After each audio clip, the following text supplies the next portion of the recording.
Welcome back to the channel, guys. CTB, Cam Talks Boxing. Let's go straight into it. You saw the thumbnail. Mega fight, super fight, or mismatch. Interesting topic. I'll be talking about the potential upcoming fight, Conor Benn against Chris Eubank Jr, which looks to be at a catch weight of 156 pounds. It's obviously not confirmed yet, but it's looking like it's close. There's just some trouble about the rehydration clause. It should be in October. I think it's October 8th or October 15th at the O2 Arena. So look, let's see if it gets confirmed. But the first thing I just want to start off with is, wow, it kind of last few weeks it's just come out of nowhere. I know there was talks about it. And if it just weren't serious, you'd think. And I just want to get the negative out the way.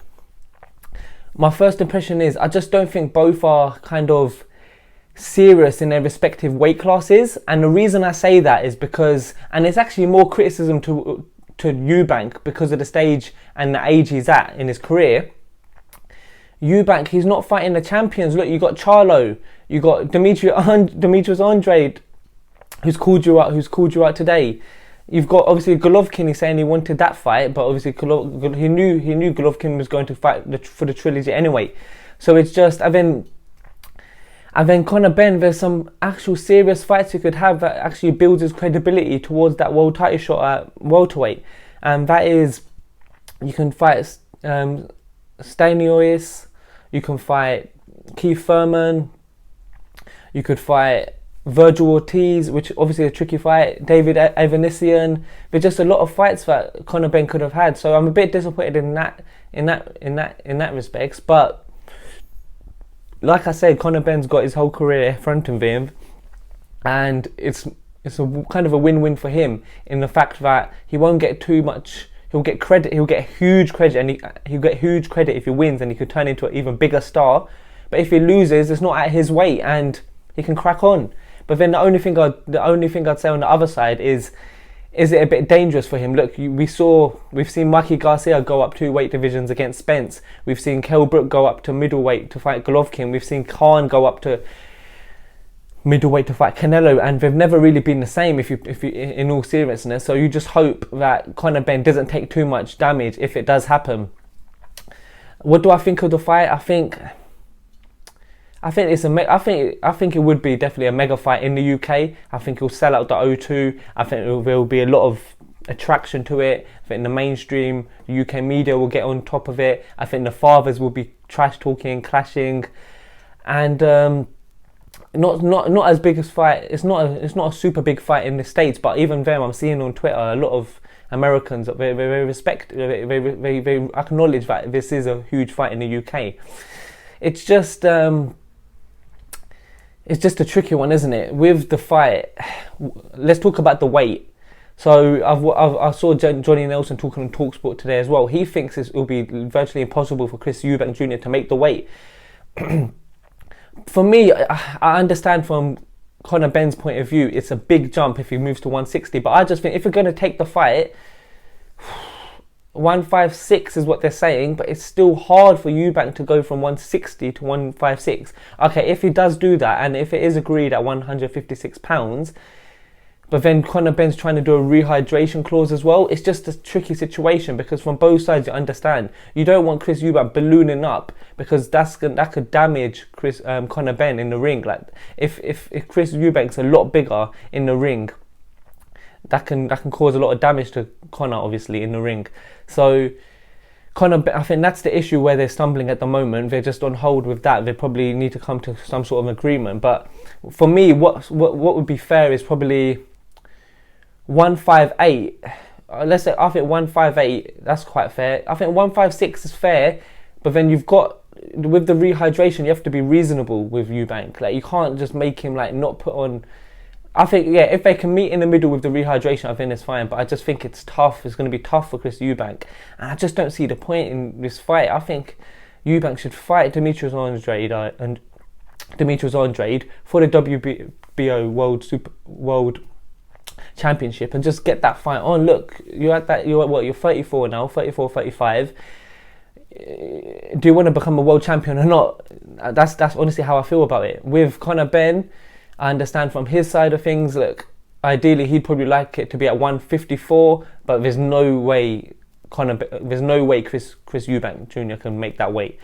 So 156 obviously from him seems fair, and then with the rehydration, he doesn't want Chris Eubank ballooning up, like I just said.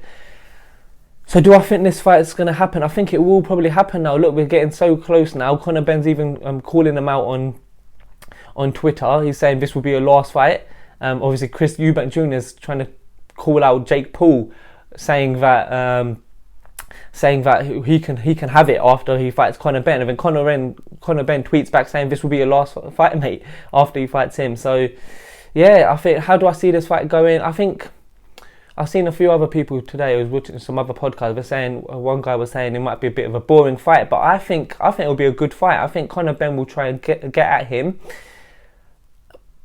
try and blast him out of there. But I think he'll just realise, look, Chris Eubank Jr. has got a solid chin. He's got a granite chin, and I don't think.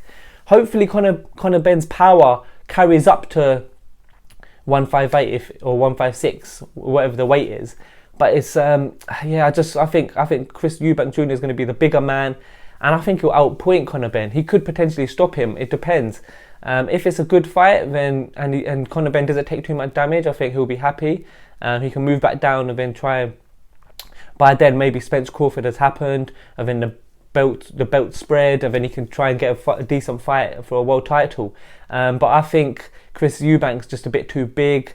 I see in the early rounds, Conor just trying to blast him out of there. I think Chris Eubank Jr. will use his reach, use his size. He'll be quite using that Roy Jones style. I think trying to counter punch with that check hook, stay behind his jab. And then I think in the later rounds, I just think he'll be a bit back and forth. I think Chris Eubank will just physically, I think he'll be a bit too big, and I think could get a bit dirty at times as well. But I think for my prediction for that fight, I think Chris Eubank Jr. to outpoint Conor Benn, and I think it'll be quite a good fight, to be fair. But I think it's just they just need to sort out the weight and the rehydration. But yeah, for me, I think it's I'm a bit disappointed in Chris Eubank Jr. I think, look, he needs to fight a world champion. Is he serious about being a world champion, or is it just a money grab? To me, they're going to both get big paydays. Hats off to them for doing that. I think obviously in terms of the broadcast, I think it'll be with. I think Chris Eubank Jr. will move to the Zone. I think he'll definitely be with Matchroom, Eddie Hearn, and that will be a big fight for Eddie Hearn to promote. Obviously, you see why he would want to make that fight. But yeah, it's just I think it's quite risky. I think for Conor Benn as well, and just in terms, I think more for his health and stuff. You know, I think obviously it's a win-win in terms of if he loses, or because he can obviously in the reward wise. But I just think hopefully it doesn't take too much damage. But yeah, that's just my take on the fight.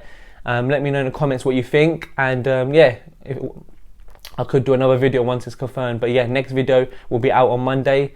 So yeah, see you in a bit, guys.